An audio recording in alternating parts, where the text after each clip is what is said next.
Continuando o nosso estudo sobre homilética do Instituto Bíblico da Assembleia de Deus de Brasília, estamos abordando sobre os tipos de sermões. Nós já falamos na aula anterior sobre os sermões temáticos ou tópicos, falamos sobre os sermões textuais e agora falaremos sobre os sermões expositivos. Os sermões expositivos, ele tem a qualidade de explanar, de explicar um trecho das Escrituras. Ele é mais exigente, eficiente, ele é mais eficiente do que os outros dois sermões que nós estudamos. Por quê? Não que os outros não tenham um ensino bíblico, mas ele tem uma profundidade muito maior. O seu fundamento é a Bíblia Sagrada. É o que mais exige dos pregadores, porque nesse tipo de sermão, o sermão expositivo, o pregador ele precisa ter um domínio sobre a exegese e a hermenêutica. O que seria essa exegese e essa hermenêutica? Nós já vimos em aulas anteriores e vamos recapitular. A exegese a hermenêutica necessita muito da exegese, porque através da hermenêutica vai se entender o significado das palavras. E para se entender o significado das palavras, é necessário uma compreensão profunda do contexto histórico, contexto geográfico, o que Deus quis dizer com aquela mensagem, para que então o pregador consiga ter um significado mais apropriado de cada palavra, de cada frase que é colocada na Bíblia Sagrada. Então a exegese ela necessita que o pregador tenha um conhecimento histórico, geográfico, cultural, para que, utilizando-se da hermenêutica, ele consiga compreender algumas palavras que são colocadas. E também necessita de um conhecimento da língua, a etimologia das palavras. E a hermenêutica se utiliza disso. É usado pelos crentes, esse tipo de sermão foi muito usado pelos crentes da igreja primitiva. Ele tem a função primária de colocar à vista o que está obscuro, de declarar a verdade que está inserida na palavra de Deus. Colocar diante do povo o que Deus colocou em sua palavra, sem aumentar e nem diminuir. O tema é tirado do texto e os tópicos principais também. Não é exigido do pregador uma exegese minuciosa de cada versículo. Conselhos, aqui o material vai trazer conselhos úteis para a elaboração e para a ministração do sermão expositivo. E ele vai nos aconselhar a não fugir do texto durante a divisão, a exposição do sermão. Ele vai exigir que se estude plenamente cada frase e cada palavra, interpretando-a hermeneuticamente e exegeticamente. Escolha textos de aplicação prática, mantendo o significado e o contexto original. Cultive a leitura sistemática da palavra de Deus, acompanhada de oração constante.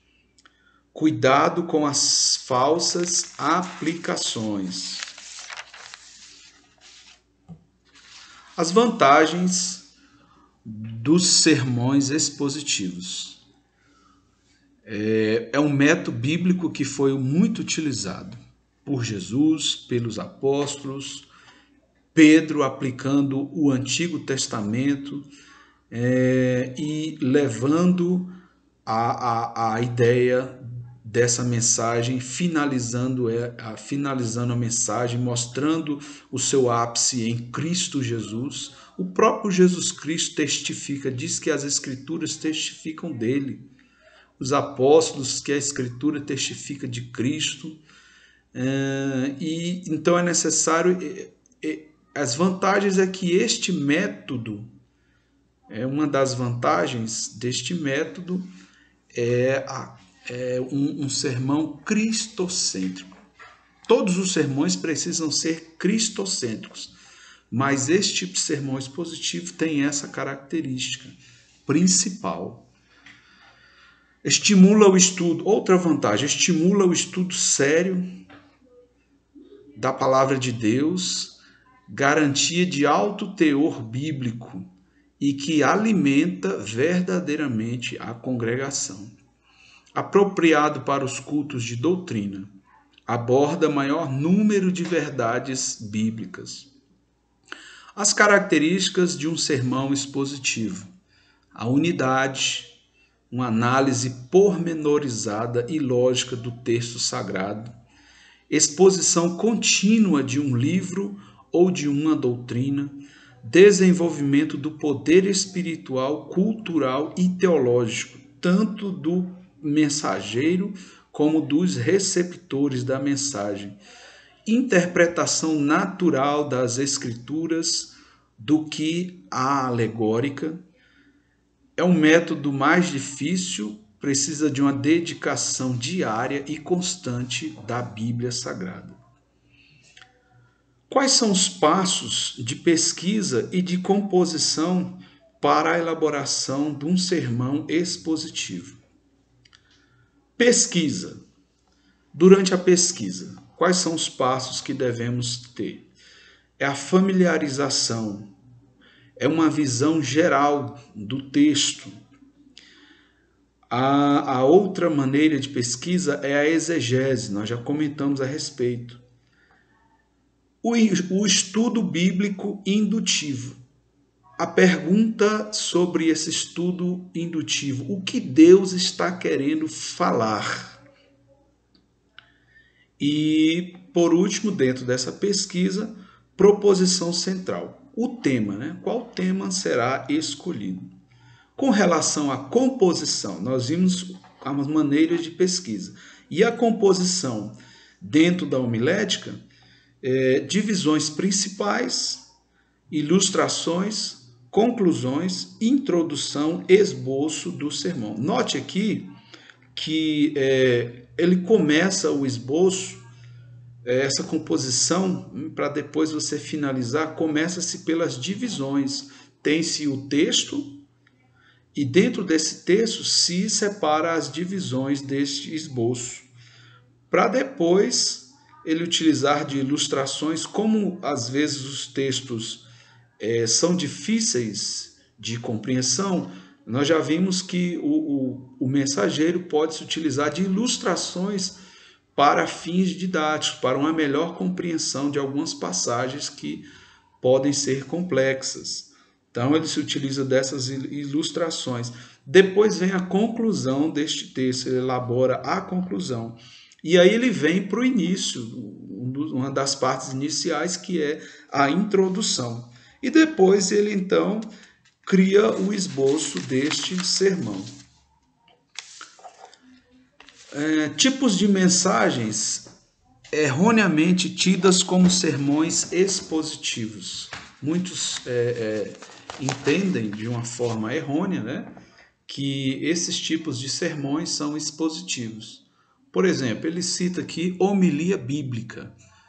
A homilia bíblica, o que é a homilia bíblica? É comentário de uma passagem bíblica, longa ou curta, explicada e aplicada versículo por versículo, frase por frase. Em geral, esse tipo de sermão, ele não tem uma estrutura homilética, pois as partes não se relacionam, não percebe-se unidade e coesão entre elas.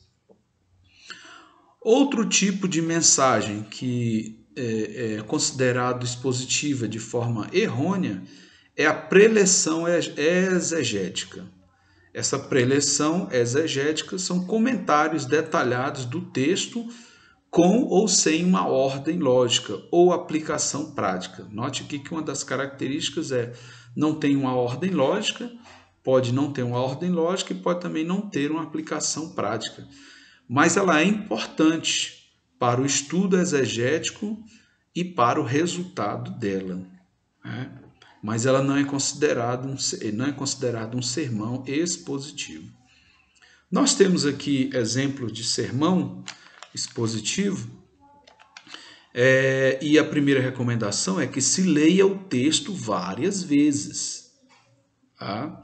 Leia-se o texto várias vezes. Ele vai utilizar o texto de Efésios, capítulo 6, versículos de 10 ao 18. Então, o que Paulo vai falar? Paulo vai falar no primeiro tópico deste sermão, na primeira divisão. Anima o crente, ele anima o crente a ser corajoso e firme em face de inimigos espirituais. A primeira divisão principal deste sermão. E aí vem, então, ele vai falar de moral cristã, da moral cristã. E aí as subdivisões ele vai abordar que tem que ser elevado, essa moral tem que ser elevada, essa moral tem que ser firme. Ou seja, essa moral elevada, essa confiança total no Senhor e essa firmeza no cumprimento da palavra de Deus. Está lá nos versículos de 10 a 14, a parte A do versículo. Então ele diz que na moral elevada, colocar sua confiança no Senhor, tendo feito isto, permanecer firme. Então, é necessário que se coloque a confiança no Senhor para depois permanecer firme. Não importando o tamanho do inimigo, do poder do inimigo ou da dificuldade enfrentada. Aí ele vem então com uma segunda divisão principal, que ele vai falar como lidar com as diferentes partes da armadura defensiva e ofensiva do crente. Fala da armadura, um texto conhecido, né, sobre a armadura do crente.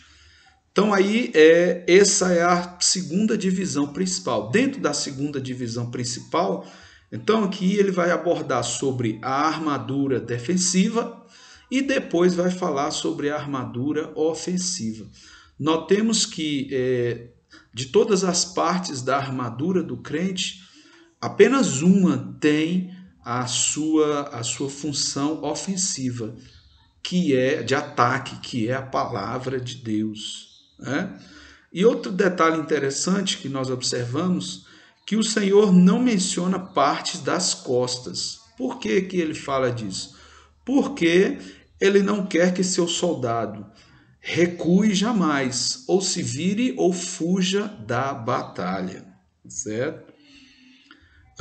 Em terceiro lugar, ele vem abordar revestido, a terceira divisão principal. Revestido de toda a armadura do crente, deve-se entregar à oração incessante no Espírito e intercessão contínua.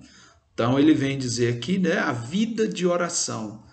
3 pontos principais que ele fala, né? A questão da moral elevada e firme, ele vai falar da armadura do crente e ele agora vai falar como utilizar esta armadura, e é através da oração e da intercessão contínua, né?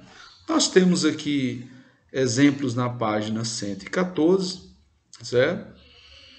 São vários exemplos que eu não vou abordar aqui devido ao tempo, mas os irmãos depois consultem a apostila, certo? Mas o que nós queremos dizer, então? Que todo o material, divisões principais e subdivisões, são extraídas do texto. Essas divisões principais, elas são extraídas do texto. Interpretar ou explicar corretamente cada divisão. Possibilidade de uma série de mensagens. Essa possibilidade de uma série de mensagens eleva o grau ministerial de ensino da palavra de Deus a seu povo, É a maneira mais comum de um sermão expositivo e sobre um livro. Aí você vê a visão panorâmica, depois entra em detalhes sobre esses versículos, né? Cada parte do versículo, certo? Nós temos aqui, então, dentro deste sermão expositivo, classificações dos temas do sermão, situações apropriadas para o sermão expositivo. Veja bem, então quais as situações práticas da utilização de um sermão expositivo? Veja bem, ele pode ser utilizado em estudos bíblicos, pregado todos os dias, não só em pregações evangelísticas, não podemos divorciar, né? Então, o estudo bíblico, ele está entrelaçado e ele está conjugado em qualquer tipo de pregação, de qualquer dia da semana, culto de doutrina, culto evangelístico, né? Este estudo ele está atrelado e ele não pode ser divorciado de uma pregação, né? Outra maneira prática, situação prática de aplicação de um sermão expositivo. Assuntos doutrinários, né? Justificação, arrependimento, fé, regeneração, providência de Deus, a obra do Espírito Santo, a graça de Deus. Também pode ser abordado sermões explanados, sermões expositivos, para abordar temas morais, conduta, virtudes, a vida cristã de acordo com o Evangelho e princípios de denominação e da igreja. Também o sermão expositivo pode tratar de assuntos históricos relacionados com o ensino doutrinário. Também o sermão expositivo pode abordar a biografia dos heróis da fé, por exemplo, Abraão, Isaac, Jacó, né, e outros personagens da Bíblia Sagrada. O sermão expositivo também pode ser utilizado em situações, em sermões da experiência, do testemunho vivido pelo pregador. Utilizado também em sermões fúnebres, sermões congregacionais,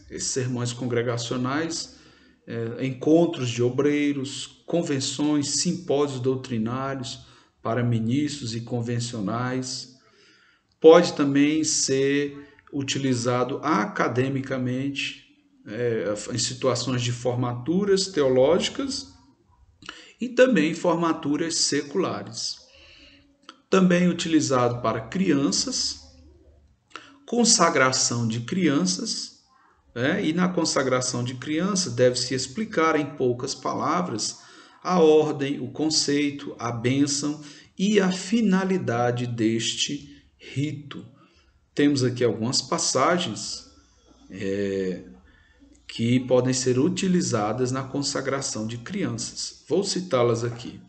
Mateus 19, versículo 13 ao 15, Marcos 10, 13 ao 16, Lucas 2, 22 ao 24, Lucas 2, 52, Lucas 18, versículos do 15 ao 17.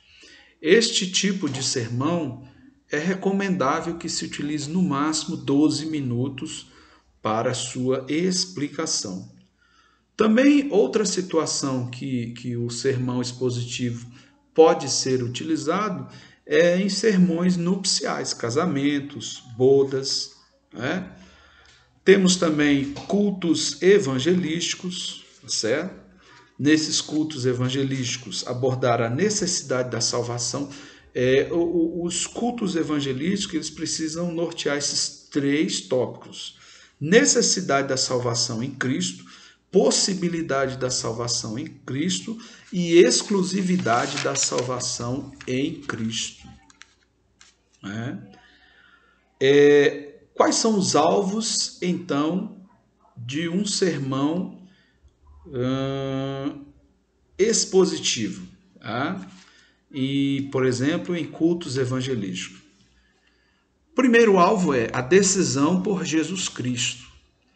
Então, a decisão por Jesus Cristo requer arrependimento, fé viva, certeza da salvação, viva esperança, santificação diária e a obediência concreta ao Evangelho. Tem também outro alvo dos cultos evangelísticos: purificação e ativação do cristão, que ele precisa ir além, é necessário um acompanhamento para que ele vá além daquela decisão tão importante que ele tomou no início da sua carreira cristã, que é a importância da purificação, é a importância das boas obras, é a importância de um testemunho eficaz. E por último, o alvo no cultos evangelísticos é a confissão pública da decisão. Isso fala de levar ali ao discipulado até o batismo, certo? Outra situação em que é muito recomendado o sermão expositivo: posse de um obreiro, e aí recomenda-se que vai ter muito sucesso, muita eficiência, e quem faz isso é o pastor, ele utilizar das epístolas pastorais na posse de obreiros. Temos também a situação de aniversário da igreja, e é uma excelente oportunidade para se lembrar da igreja, e lembrar da sua função evangelística, e lembrar que aqueles que ali estão hoje foram frutos desse trabalho evangelístico. Outra situação é dedicação à inauguração de um templo. E a prioridade, e nesse tipo de culto, a prioridade tem que ser a palavra de Deus, porque haverá muitas autoridades, tanto elas eclesiásticas como autoridades seculares. Então, assim, muita gente para falar. Então, deve-se administrar muito bem este culto, dirigir esse culto sob a direção do Espírito Santo. Está atento para que a parte principal ela tenha um tempo hábil para que a palavra seja exposta para os ouvintes, Então, as mensagens devem salientar o plano de Deus para a sua igreja, o testemunho da fidelidade de Deus e a missão evangelizadora e obediência diária a Cristo. E uma mensagem que não deve passar de 15 minutos. Razões para usar a pregação expositiva. Atinge o significado real da exposição, que quer dizer explicar e explanar e ensinar a palavra de Deus. Outra razão de se usar é a transformação, é o amadurecimento e é a formação de novos ensinadores e também a prática da palavra de Deus. Nós temos na página 125 e 126 as bem-aventuranças do pregador. Eu vou deixar para os irmãos, então, analisarem, tá certo?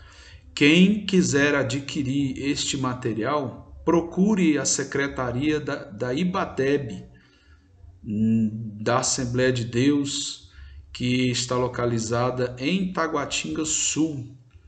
Procurem o pastor Isidro, que ele tem todos esses materiais, eles estão disponíveis.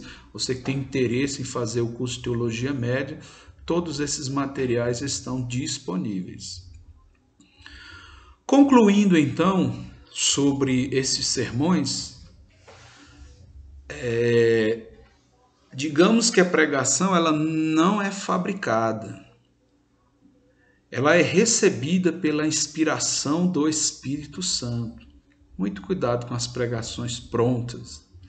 Cabe ao pregador mergulhar no conhecimento bíblico, utilizar a homilética como auxiliar para efeitos positivos, e esses efeitos positivos sejam para a glória de Deus. Necessitamos de muito esforço, oração, desgaste físico e mental. Precisa haver uma entrega total, espírito, alma e corpo, para a elaboração de sermões. Esses sermões, eles serem completos, eles serem interessantes, eles serem cheios de conteúdos e digno da missão de um ministro da palavra de Deus. E deve ser tratado como um filho, que é concebido com amor. Há um sacrifício durante a gestação, há um sacrifício durante os primeiros cuidados desta criança. E quando nós vemos os nossos filhos crescendo, a alegria, né, de ver uma criança correndo, feliz, brincando, né, e ela sendo uma bênção para a família e uma bênção para a sociedade.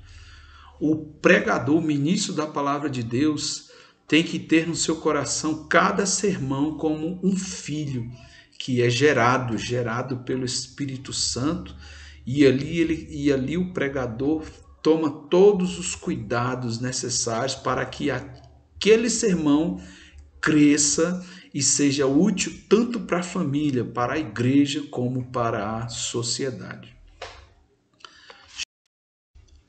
Chegamos então ao final deste módulo sobre homilética. Quero aqui agradecer a todos os irmãos, agradecer ao convite para estar ministrando essa aula.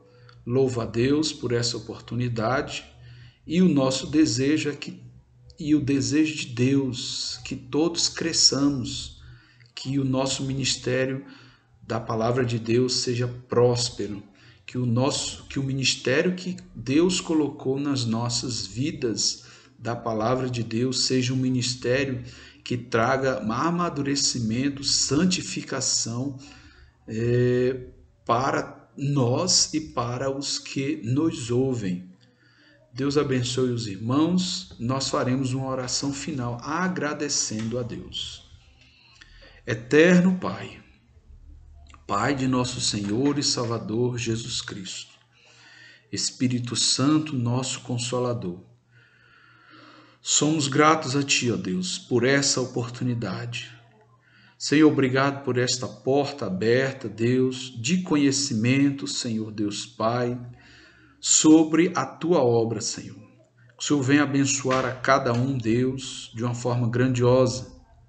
Que essa pequena parcela, Senhor, possa contribuir no crescimento ministerial de cada estudante da Tua palavra de Deus.